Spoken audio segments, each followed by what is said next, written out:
As you know, my passion is to help you to think bigger. Yet I see so many people not truly living in pursuit of their potential because they're afraid of sales. Even though you're in a sales role, even though that's what you do for a living, there's this fear of being pushy, this fear of being inauthentic.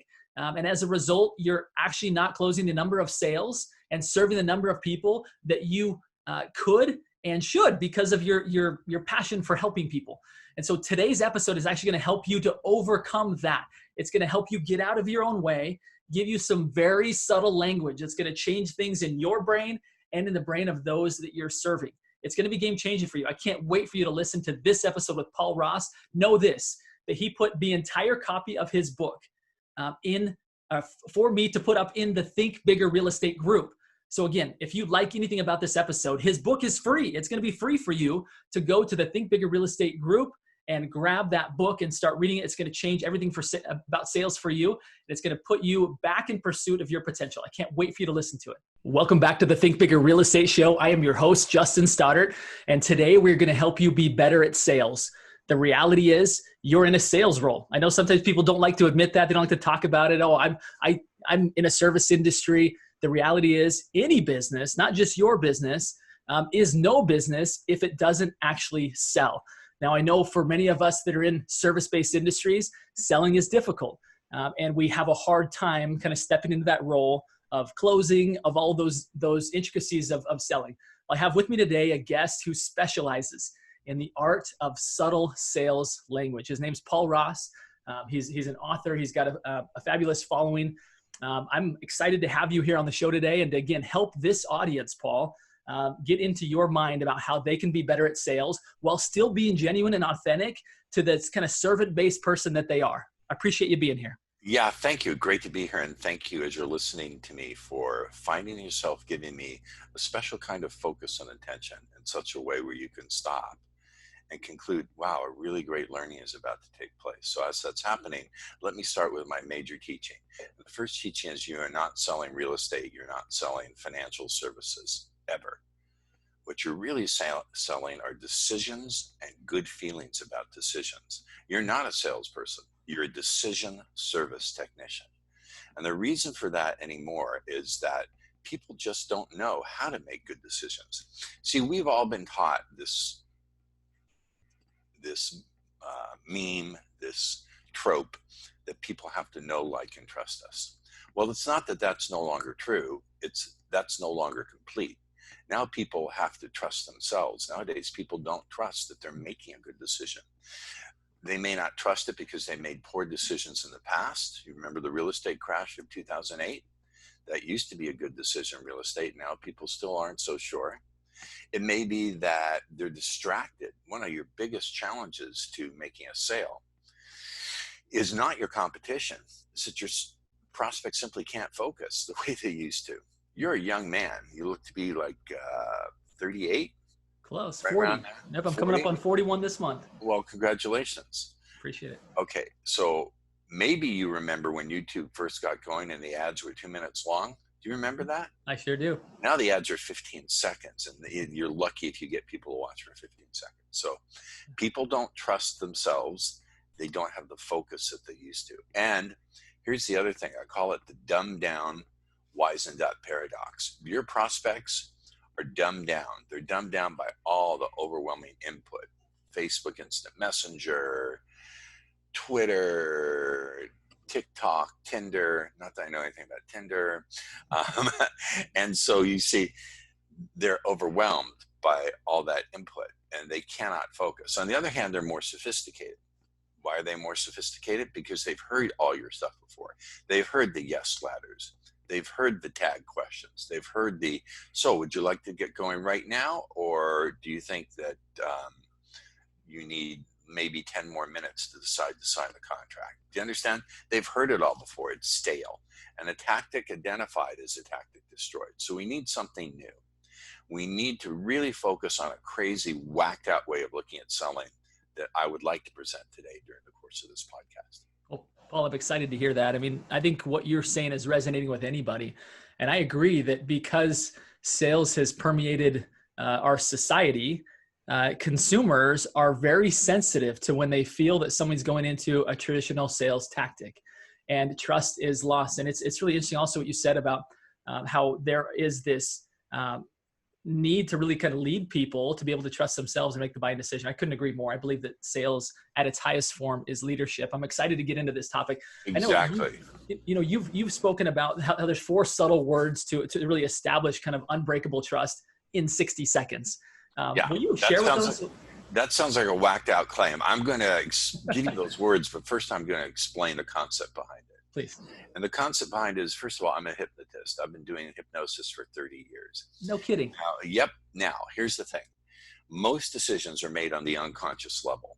If you use language in a clever way, you can create states of focus, fascination, interest, attention, and a willing desire to get even more.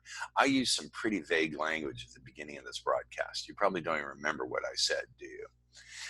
However, the language I used was designed to get your audience to really focus on what I'm saying in such a way where you find a desire to learn even more. So I'm putting in a bunch of suggestions there. What I want to explain is, to me, selling fundamentally is about shaping and creating states of consciousness. Now, people are thinking, what the heck has Paul been smoking? I don't smoke anything. I just like to look at things in a completely whacked out different way. Let me explain what I mean. So if I'm going into a sale, or if I'm doing a training, whatever, I want to, before I present my marketing plan or whatever, I want to think to myself, what states of consciousness do I want my audience or my prospect to be in when they receive my facts, data, and figures? How about feeling fascinated? How about being deeply focused? How about not only trusting me, but feeling like they want to be led by me? You said sales is about leadership. I agree. And where every leader, there must be a follower. Exactly. So how about if you can go beyond rapport into wanting to be led by you, into eagerly following you? And you can't do that directly. You can't say, Mr. Smith, in a minute, I'm going to command you to feel fascinated by me, focused in. You're going to want to see me make the sale. 1, 2, 3, do it. But we can do it conversationally with suggestions and commands. So there are 4 or 5 words. They are: we, share, together, invite, and explore. So here's the way the traditional thing would go. If you're going to present your marketing plan to a potential person, you want them to list their home with you. Okay. Okay. You do the small talk. You see the picture of the kids. Oh, wow, those are your kids? I've got 3 kids. Oh, that nonsense, which I think people are hip to. I would say, before we explore this marketing plan together, I just want to invite you to share the questions that naturally arise when a great decision is going to be made. Now listen to this. Before we explore together, what does that imply? We and together. What is that implying? You know, it gives this sense that we're on the same side of the table, right? I feel Exactly. like when a salesperson approaches us, we tend to put our guard up. We're fearful that they're going to take something from us. Exactly. And that we're going to make a decision we're not supposed to. What you just said right there made it feel that as if you came around to the other side of the table, and now I have a guide. I have someone helping me through this decision, not somebody trying to trick me into doing what they want. Exactly.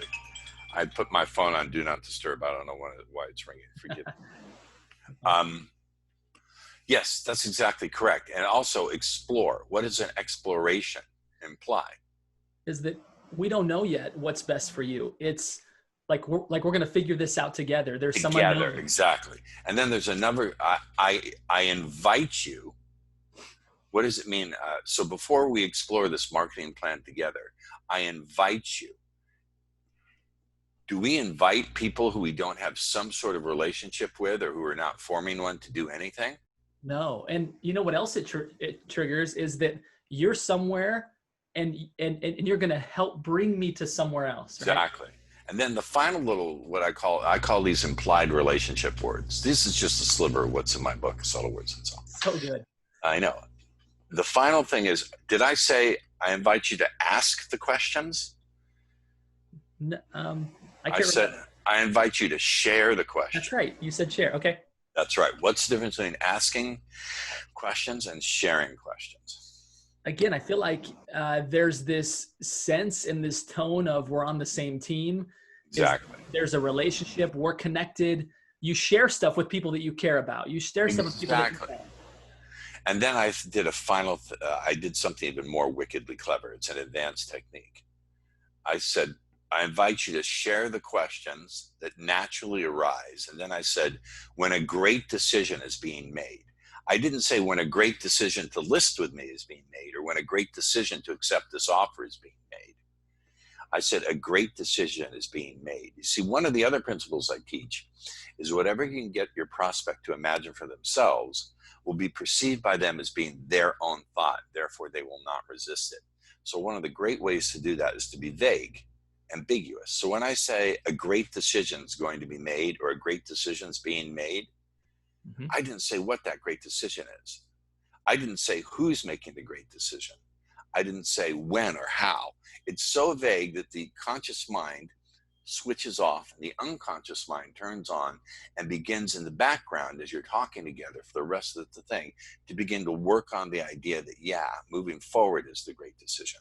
This is a great little rocket booster. It's the Mike Tyson right hook to the jaw, to use a bad metaphor. So throughout, if we can use our language deliberately and with precision, it not only directs the unconscious mind and structures the states of consciousness of the other person, but it makes our selling much more predictable. It gives us milestones. And also, it's a hell of a lot of fun. One of my claims is selling can not only be much more profitable, but it can be joyful. It can be really fun. And you talked about being of service. That's half the equation. To me, selling is service times suggestion. You can't really be of full service if you can't lead, and you can't lead if you don't know how to use the power of suggestion. Well, I feel like that, Paul, right there, what you just said hit the nail on the head when it comes to where a lot of people go wrong. You get a lot of people coming into real estate who have really strong, maybe hospitality backgrounds. Maybe they've been, raising children at home, naturally roles that are there to serve people, right? Like really there to lead people, like, I don't know, lead people to a better place, but to take care of people's needs. Yet they get stuck because that suggestion part, they get off on that, right? They feel like they're being pushy. I hear time and time again, I just don't want to be pushy. I don't want to be inauthentic.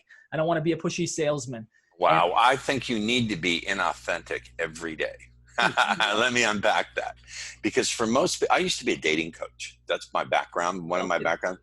I like to make it a discovery the host and I make rather than put it in there because it tends to distract from the main message.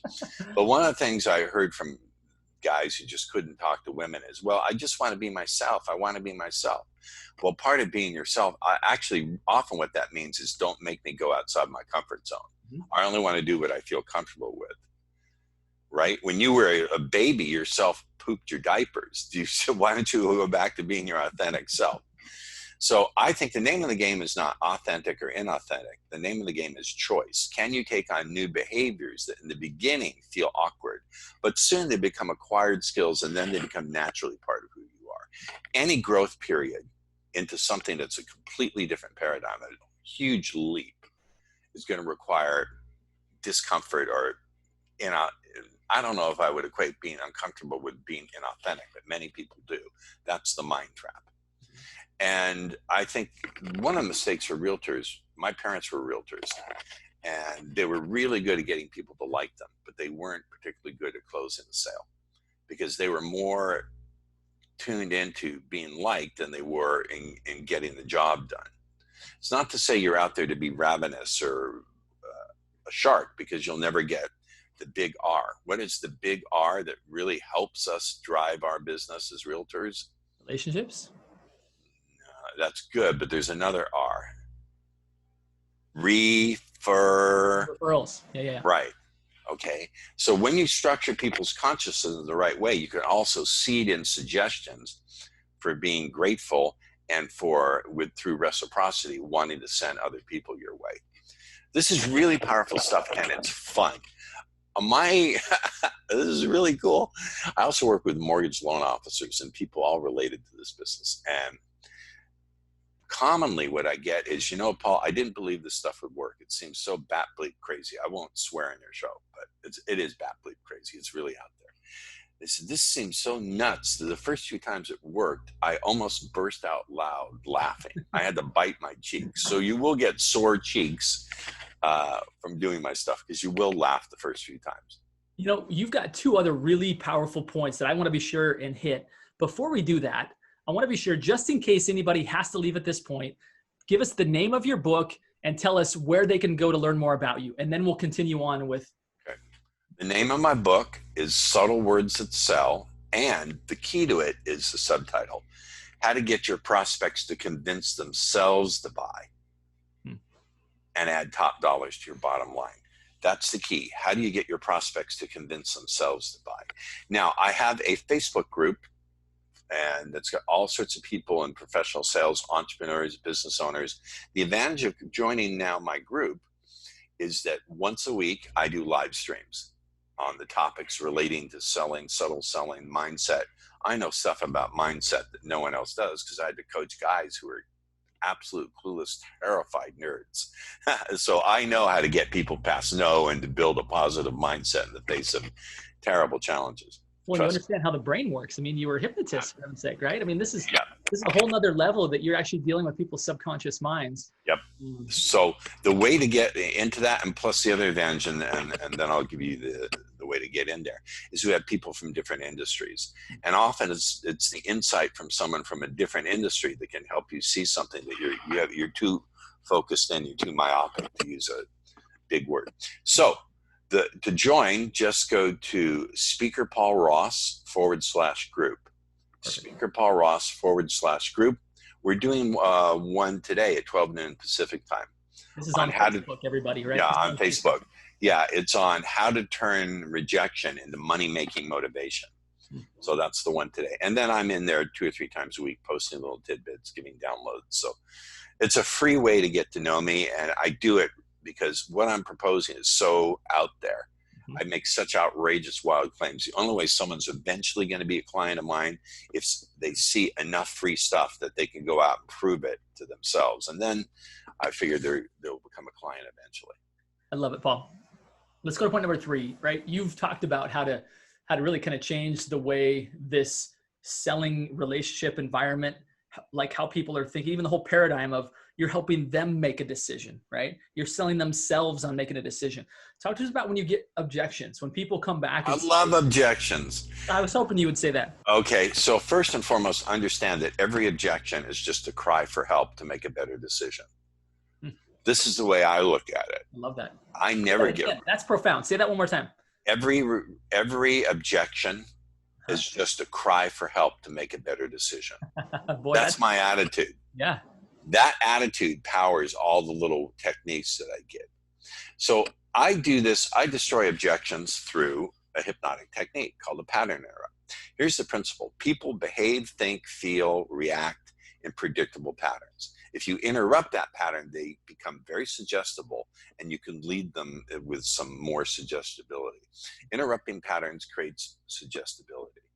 So let's say the typical thing is, I don't want to pay such a high commission.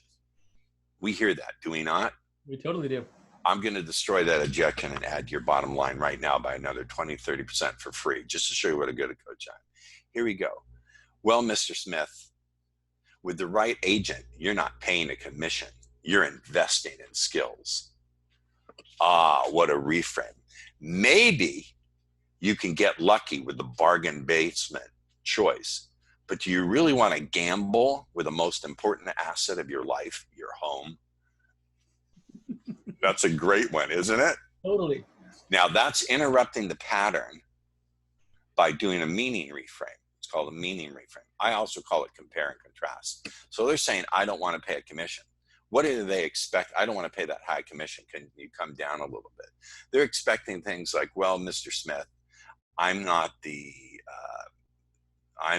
bargain basement choice. I'm the prime option, or whatever it is. Do you understand? And people have heard it before. They're sick of it. The last 10 agents who crawled on their knees to get the deal have said that. But this is a pattern interrupt. You're saying, Mr. Smith, with the right agent, you're not paying a commission. You're investing in skills. So now you're contrasting paying, which sounds like what? Pain sounds like pain. Yeah, you're losing something. And you're investing. Now, people put a negative connotation to pain, but they put a very positive connotation on investing. Yeah, you invest to get a return, right? You Right. invest to get more out than you put in. And then what am I doing? I'm implying that they're really going to make a big choice. Maybe you'll get lucky with the bargain basement option. You're just saying everyone else is not qualified, but you didn't say it, you implied it. But you really want to gamble? Now you're really turning up the pain. Do you really want to gamble with the most important asset of your life, your home? Wow, now you've really got them. So this is just one example. Every single one, I teach 5 different ways of destroying objections, but all of them come under the big category of pattern interrupts, which are a very powerful hypnotic technique. I learned this from studying the work of the father of modern hypnotherapy, Milton H. Erickson, who was to hypnosis what I think, this is my comparison, what Einstein was to physics. He took hypnosis out of the dark ages. He's the grandfather of everything I do. This is so enlightening. It's such a different take on this big roadblock that keeps so many people from reaching their potential. All right, I've got one more topic that I want to get into here. Sure. Paul, are you doing okay? Can we? I love it. We're good. Hey, sir, my girlfriend said, "Wow, you can be half asleep, but put you in front of the camera, you wake up more. Why don't you do that for me?" So, honey, my work comes first. Let's talk about the. I know mindset is important in all of this. Yeah. I would love it if you would share, because again, this is the Think Bigger Real Estate Show, right? The purpose and mission of what I do, Paul, is to help people to expand their thinking, expand their possibilities, and then obviously go create that. So I want to talk a little bit about mindset, and I want you to share with us maybe the effect, like the most effective, easiest way to maintain a masterful mindset. First and foremost, throw away positive thinking. Throw it out the window like it's smelly, rotten trash. Throw it away. Pattern interrupt. Look at you. Pattern interrupt. Right there. Pattern interrupt. I'm shocking people. Here's the thing. I'm going to ask you a question. I really like to make this interactive. So this question is not rhetorical. I really want an answer. Let's go. Back before COVID, when I gave live talks and training, so I always start out by saying the mindset portion of my training, I'd say, I have a question for you guys here, guys and gals. In the areas of getting rich, finding love, and losing weight, how many millions of books, not titles, but how many actual millions of copies of books have been sold in the last? Finding love, getting wealthy, and the third losing weight. How many millions of copies have been sold? I would say most all books out there fall into one of those 3 categories. So give me a number. Throw a number out. 50 million. Then why don't we see 50 million skinny rich people madly in love with their ideal partner? Something is wrong. In between the information/inspiration and the implementation, there's a gap. Now, part of the gap is you need a coach and a mentor and a guide. Me, I understand that. Did you hear that little suggestion in the pause? Me, I understand that. And the other part is, and it's not that these books don't teach positive thinking. They all teach vision boarding. They teach writing down your goals, which I believe in. Don't get me wrong. You must do that. But the other problem is it's not teaching how to get all the old negative stuff out of the way. If I can give a quick story, can you give me 5 minutes here, or are we over time? No, we're good. This is gold. Okay. You just keep talking, my friend. Okay. All right. Good. So again, as a teacher, I like to teach through metaphor. So I'm going to give you a metaphor, and then I'll make the point, and then I'll give you the technique. Metaphor point technique. I'm Jewish, and when I was a little kid back in the mid-60s, Hanukkah rolled around. For those of you who don't know, you should know Hanukkah is a big Jewish holiday for kids. It's not a major holiday for adults, but for kids, it's a big deal. So my sister Anita bought my little brother Stevie. He's still traumatized by this. I used to break all his toys. I talked to him on the phone last night. He was telling the stories of how I broke his stuff. She bought my brother Stevie a toy robot. Now, back in 1966, toy robots could do 3 things. You can make them go forward, you can make them go backwards, or you could push a button and make the lights that were their eyes blink. Now, being what they call in neuropsychology a schmuck, I pressed forward and backwards at the same time. And what did the robot begin to do? It began to shake. Blue smoke came out of its robot butt as the wires melted and it fell over. The robot developed an approach avoidance conflict. The robot was conflicted because I gave the robot two equally powerful yet opposite commands. So here's the thing about the human mind. The human mind works on repetition, familiarity, and momentum. And the human mind can't tell the difference between what you dwell on and what you're programming it back in to do. Now, what does this have to do with anything? Let's say you go out into the field and you make a mistake. You flub up the presentation, or you flub up the close, or the outreach call doesn't work well. And you go and you think, why did I screw it up? Why did I do so badly? What did I do wrong? Where's your mind going to put its attention? On all the negative, all the problems. On all the stuff you did wrong.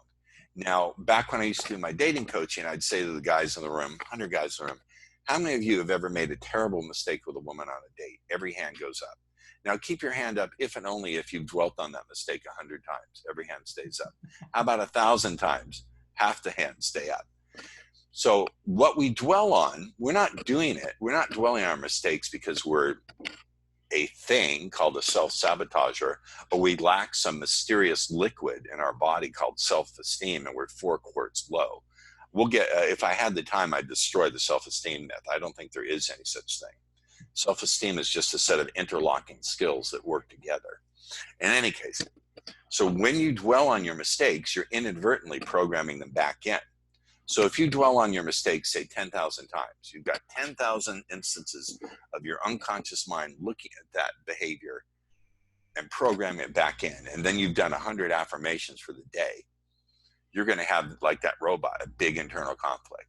That's why the process of change and really going to the next level of success can feel so draining and difficult. If you're watching or listening to this, and if you've ever felt that a part of you is fighting your success and the change is exhausting, this is how it happens. I don't care why.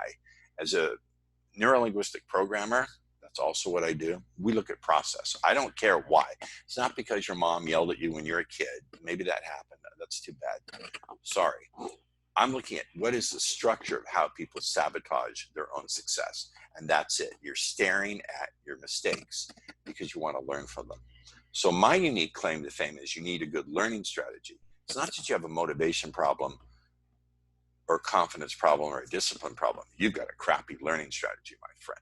The way you're going about trying to learn from your mistakes is just programming them back in. Now, I have my mother's impatience for stupidity. I hate it when people offer advice but don't tell you how to do it. True or false? You always hear when you go to a self-improvement or personal growth seminar, learn from every experience. True or false? True. Do they ever give you a specific exact technique to do that? Not even that I can remember. So no. So that's like saying, calling AAA, my car is broken down in the desert. It looks like the whole engine melted. And the technician gets on the phone. He says, well, you see the Fragostat? Use the Micro wallet to pull it open. And then you've got to cut the Manaka Waka Waka. Did that help? Bye. So if I knew how to learn from my mistakes, I'd already be doing it. So developing what I call learning confidence. Learning confidence is a specific outgrowth, is the result of having a good technique from learning from your mistakes. When you do that, then all the vision boarding, all the positive thinking, all the affirmations, writing on your goals are fully empowered because there's nothing in their way. So get the F out of your own way. I used to give a talk, The Radical Art of Getting the Bleep out of Your Own Way, where I talked for nothing. I did nothing but train people for 3 hours on developing a great learning strategy. There's a little bit in it on my book. I couldn't go into full length. But you see how it's a radically different approach? Really? I learned this from my mom. So my mom said to me, forgive me, I have to bring up my greatest teacher in my life, my mother. My mother, may she rest in peace. I lost her in 2007, but she's with me every day, her sarcasm and the rest of it. She said to me, Paul, if you really want to make progress in life, look at what everyone else is doing, assume they're idiots, and do something different. Bold words from a mom. I love it. Yeah, my mom was a character. I miss Mama. So, sorry about your loss, by the way. That was 2007. No, it's not a loss. It's a gain. She's with me every day. I love that. I love that. Another pattern interrupt, paradigm shift. So then if dwelling on, going back to the 1,000 men sitting in the audience who have all raised their hands and said, yes, I dwell on that mistake I did in dating. That's a poor learning framework. A Right. positive learning framework looks like what? First and foremost, you get yourself in a state of consciousness. You cultivate consciousness. You want to cultivate the state of consciousness I call witness consciousness. And witness consciousness, you do it through a meditation practice. It's a simple one that I teach. It simply means you're at a place where you're no longer looking through your patterns of belief, you're looking at them. Back when people came to me for hypnotic change work, they'd come to me because they're afraid of spiders, whatever it was. I'd do that change, but then I thought, wait, sure, that's a little behavior change, but the big change when I work with my clients is when they're no longer looking through their patterns, their beliefs, they have the ability to look at them, because that's when you get what we call in the neurolinguistic programming world, generative change. It spreads out into every context of your life. So you need to develop this state of consciousness called witness consciousness. That's what I call it, or objective look, or whatever, where you can look at what you did. And the first thing you look for is, what did you do right? List. And when I coach people, I require them, before we go any further into the call, you tell me what you did right, and I'll grill them. So what is everything you did right? What did you do well? Where did you show competence? The next thing is, okay, what could I have done differently? You look at it objectively. Say, what could I have done differently? Right now, what could I have done more of? Maybe I could have been more prepared. What could I have done less of? Probably you should have talked a lot less than you did. Should ask the right questions instead of jabbering with your jaw, whatever it is. And then the most important thing is, here's a great question. If I already had complete mastery of these skills, how would I have done it? Because that question taps into your creative consciousness. So witness consciousness used properly allows you to tap into your creative consciousness. That's where you dream at night, where you can come up with new patterns of behavior. So witness conscious, creative consciousness, and then you've got to go out and use your will consciousness, which is simply focus. You focus, you set the goal, you keep track, and you keep on going. But you learn from your mistakes. So the whole idea of sales being about cultivating and creating states of consciousness, both in your prospect and in yourself, is my completely off the wall. This is not stuff you can pull off the shelf. This is completely different. You can see it. I think this is unlike anything you've heard before. It's so different, right? You typically hear, again, salespeople teaching other people sales. And what I hear you, again, coming from a non-myopic perspective, to really come into an industries to say, look, here's what's actually happening in the brain when people are or are not making a decision. Here's what's happening or not happening in your brain when you're not able to help people make a decision. Here's how to fix that, right? Here's the actual tool set in order to get you fixed to where you can then help and lead other people. Powerful stuff, Paul. And the other point, forgive me for jumping in, but the other thing I want to point out is it's joyous. You see the smile on my face as I teach this. It can become, when you fall in love with language, which is my ultimate ulterior motive. Yes, I can just blow the bottom roof off your bottom line sales. I want you to fall in love with language. I'm madly in love with language. Language structures consciousness, shapes decisions, drives behavior, and changes lives. It'll take stumbling blocks and turn them into stepping stones. It'll take pain and turn it into passion. It'll take sorrow, turn it into solutions. I've seen it in virtually every context of life. That's what I want to get people to really do. Yeah, you'll make a ton of money and have fun, but I want you to fall in love. You know, one of the favorite courses I've ever taken, the concept behind was very similar to what you just said there, is that birds fly, fish swim, we as humans language, right? We live in language. We create our own situations based on language. And it's resonating with me. What you're saying here is that the power of mastering language, both internally as well as externally, can absolutely change your life. Right. Absolutely. Language is magic. Paul, my final question is the signature question of the show. This is what I ask every guest, and it's my favorite topic. And it's this: you are a guest on the Think Bigger Real Estate Show for a reason. You're a big thinker. And so you have obviously developed the skill of learning how to think bigger. I would love it if you would teach us what that looks like for you. How does Paul Ross continue to expand his possibilities?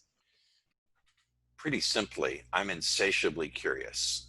I'm constantly curious about how things work, particularly how the human mind ticks. If I took you into my living room, which I won't because I made a mess last night, which I haven't had a chance to clean up, you'd see book after book after book on my bookshelf on human psychology.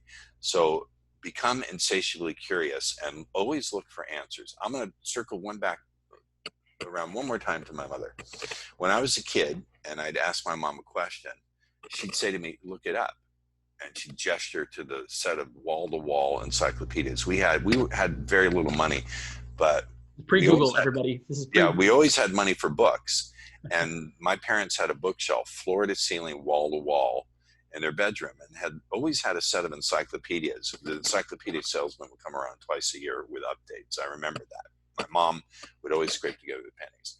And I would ask my mom the question. She'd say, look it up. I'd say, Mommy, it's not in there. She'd say, well, let's go to the library. If it wasn't in the library, she'd say, Paul, you be the one to find the answer or create the answer. So that driving curiosity is the biggest thing you can do, to be genuinely curious, because curiosity casts out fear. You've heard that love casts out fear. I think love can create a lot of fear, but curiosity, that casts out fear. Curiosity killed the cat, but satisfaction brought her back. I'm a cat lover. You can't, they're being good girls. They're sleeping right now, as cats want to do. But yeah. Well, that's powerful. Yeah, that curiosity, going and really seeking out the problems as opposed to just assuming that you know. I love it. It's powerful stuff. Remind us again where people can go to find you. It's Speaker Paul Ross /group. Yep. Is where they can go to get in the Facebook group. Yep. I know you've also offered generously to my audience a PDF. Talk to us quickly about what that is, and then I'm going to put that up in my group. The PDF is a copy of my book. It's the PDF version of my book. Oh, powerful. We get the whole book. Yeah, they get the whole thing. I'm going to warn you, however, this book will keep you up at night, because it's going to set your mind racing and your brain on fire. And you're going to want, just as you'll find yourself listening to this episode over and over and over again, you'll read this book over and over. And at some point you'll stop and you'll think to yourself, I really got to talk to Paul. I'm getting on the Facebook group. I can't wait. So for those that are listening, if you're not yet a member of the Think Bigger Real Estate Group, Paul's going to offer the PDF of his book, which is the concepts of absolutely wowed us today. That's going to be available in that group. And then be sure and join Paul's group, where he's going to be continuing to help us master. I love it. I love doing this. I told my lady, I said, you do understand work comes first. She said, yeah, I know. Put a camera on you or a microphone and you're a different person. So Paul, my final request of everybody listening here today, well, first and foremost, let me thank you for being such a generous contributor, of really blowing our minds today and help us to really I love this. Differently. It's been absolute privilege. And then my final request of everybody listening here today are 3 simple words, and they are go think bigger. Thank you so much, Paul, for joining us today. It's been such a pleasure, man. Thank you for the honor of sharing and teaching.